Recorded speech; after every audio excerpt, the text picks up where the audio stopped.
Graça e paz, amados. Estamos aqui nesse dia para meditarmos mais uma vez na palavra do Senhor. Eu quero convidar você a acompanhar a leitura a Epístola aos Filipenses, capítulo 1. Eu vou estar lendo aqui do verso 12 até o verso número 18. Diz assim a palavra do Senhor: Quero ainda, irmãos, cientificar-vos de que as coisas que me aconteceram têm antes contribuído para o progresso do Evangelho, de maneira que as minhas cadeias em Cristo se tornaram conhecidas de toda a guarda pretoriana e de todos os demais. E a maioria dos irmãos, estimulados no Senhor por minhas algemas, ousam falar com mais desassombro a palavra de Deus. Alguns, efetivamente, proclamam a Cristo por inveja e porfia. Outros, porém, o fazem de boa vontade. Estes, por amor, sabendo que estou incumbido da defesa do Evangelho. Aqueles, contudo, pregam a Cristo por discórdia, insinceramente, julgando suscitar tribulação às minhas cadeias. Todavia, que importa? Uma vez que Cristo, de qualquer modo, está sendo pregado, quer por pretexto, quer por verdade, também com isso me regozijo. Sim, sempre me regozijarei.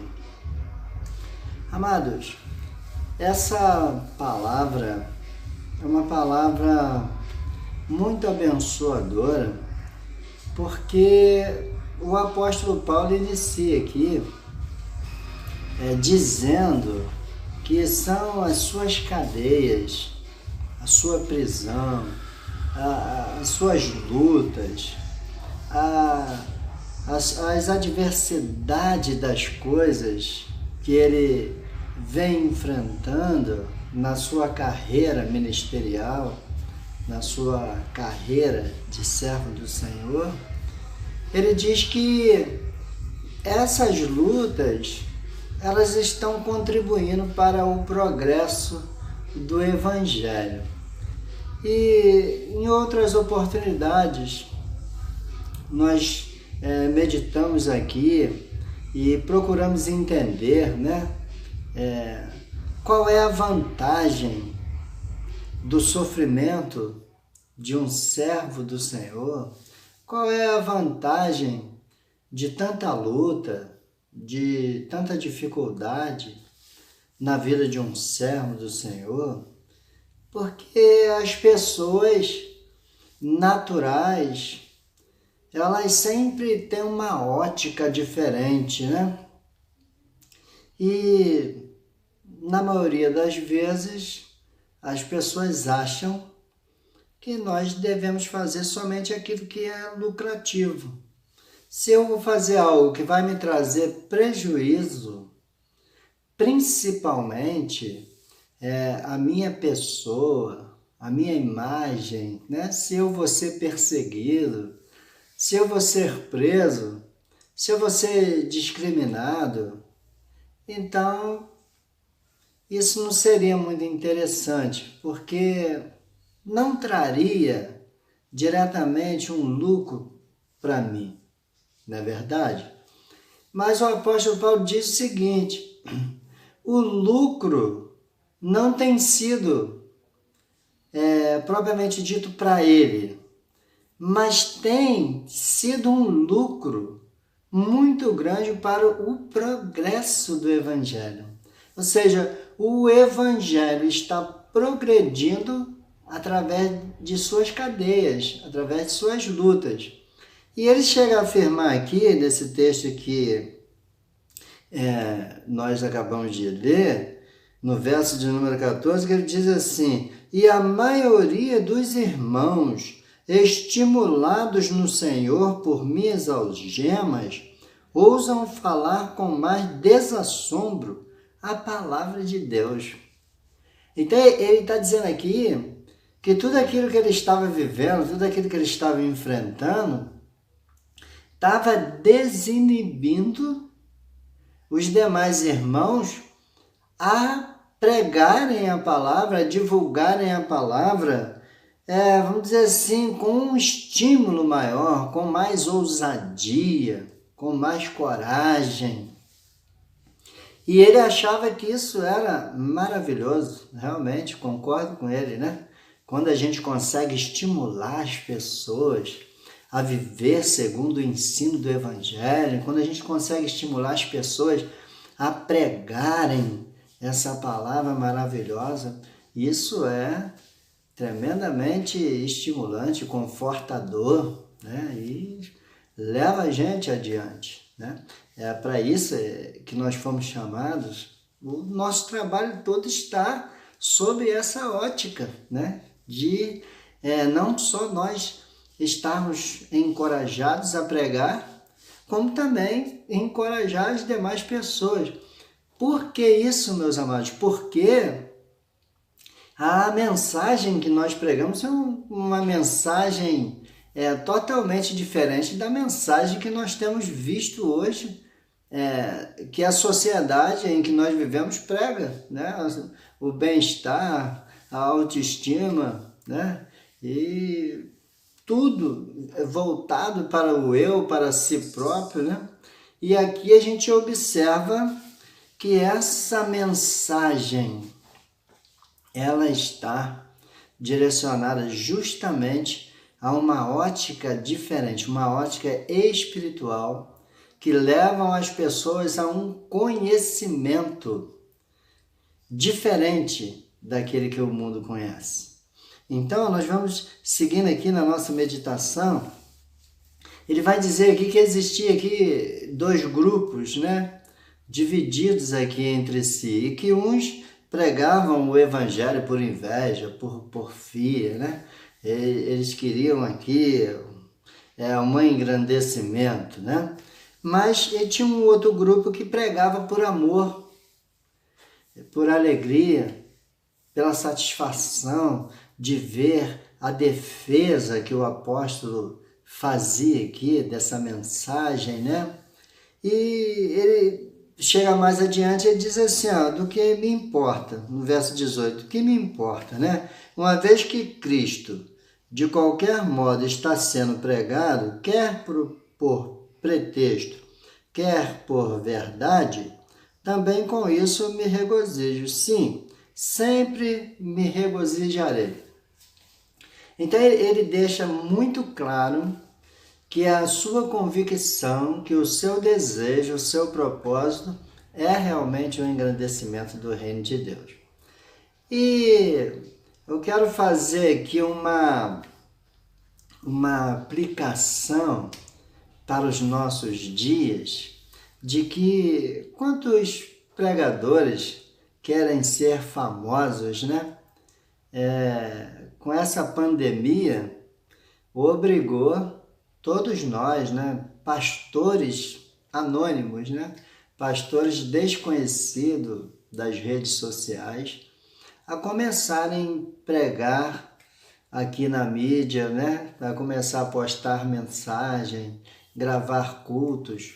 E eu estava vendo uma live do reverendo Hernandes Dias Lopes, junto com o reverendo Augusto Nicodemos, e eu achei muito interessante, porque são dois pastores famosos, né?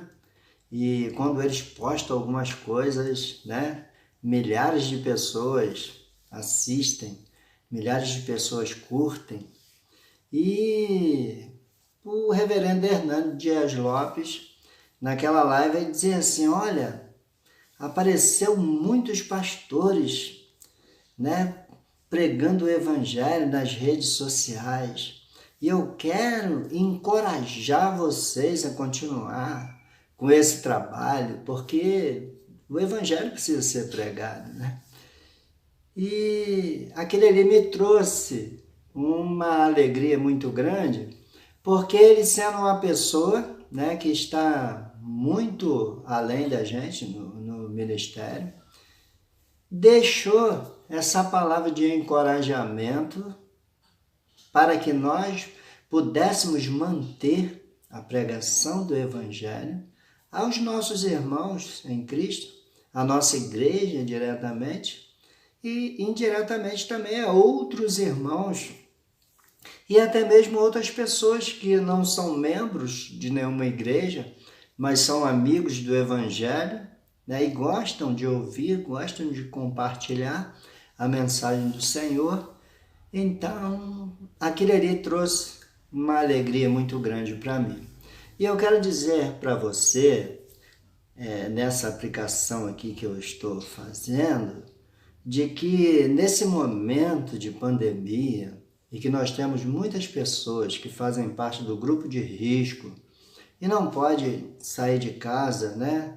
E pela misericórdia de Deus tem conseguido ficar em casa, essa mensagem é para ser compartilhada com você. E essa mensagem, ela é para ser compartilhada com aquele irmão que quer levar a palavra do Evangelho aos seus amigos, aos seus familiares, e muitas vezes encontra algumas dificuldades, algumas barreiras para que isso seja feito. Então, nesse momento, você pode reunir a sua família e ouvir uma mensagem do Senhor. Então, essa pandemia, de uma certa forma, ela trouxe uma nova ótica diante da sociedade. Ela trouxe uma nova ótica na vida dos pastores, dos membros da igreja, que precisam proclamar a palavra de Deus. E aqui o apóstolo Paulo faz essa separação dos grupos aqui, não importa qual seja o motivo, mas diz assim, importa que Cristo seja pregado. E você precisa pregar essa palavra, eu preciso pregar essa palavra. E nós precisamos estar unidos nesse propósito. Porque o que nós temos visto, amados, no noticiário, tem sido desanimador, tem sido desencorajador, tem sido até mesmo um terrorismo psicológico que tem levado as pessoas a ficarem intimidadas, amedrontadas. Virou uma guerra jurídica, uma guerra política e, acima de tudo, uma guerra espiritual, meus amados. Nós que somos servos de Cristo, nós não podemos ficar embaraçados diante dessa guerra que tem acontecido. Nós precisamos proclamar o reino de Deus. Nós precisamos nos dedicar ao reino de Deus. A igreja é a boca de Deus na pregação da mensagem de esperança, na mensagem de fé, na mensagem de alegria. Jesus disse assim, deixe-nos a minha paz. Não a dou como o mundo a dá. A paz de Cristo é uma paz que faz toda a diferença na nossa vida e na vida daqueles que estão ao nosso redor. Nós não podemos, meus amados, ficar limitado a um líder político, ou a 2, ou a 3. Nós não podemos ficar limitado a um juiz, a uma comarca. Meus amados, Jesus disse mais de uma vez de que o seu reino não é desse mundo e que nós, uma vez sendo parte desse reino, somos cidadãos dos céus para proclamar as verdades de Deus. Nós não podemos estar limitados a nenhuma decisão humana, porque Deus já decidiu por nós. Nós somos de Cristo, nós somos cidadãos dos céus e nós estamos aqui nessa vida como peregrinos. nós estamos aqui nessa vida como embaixadores. A qualquer momento podemos ser chamados a voltar para o nosso lar, para a nossa pátria. E nada dessas coisas pode tirar o nosso foco de Cristo, de Deus, que está acima de tudo e acima de todos. A Igreja de Cristo, ela precisa proclamar a salvação que Cristo veio trazer para todos nós aqui nesse mundo. Então, meus amados, não importa se você tem sofrido, não importa se você, as suas algemas, as suas cadeias, ela tem trazido, de uma certa forma, um prejuízo particular, íntimo seu. Mas você precisa olhar para Deus e saber se o seu sofrimento está contribuindo com a obra do Senhor. Obra essa de salvação eterna nos céus.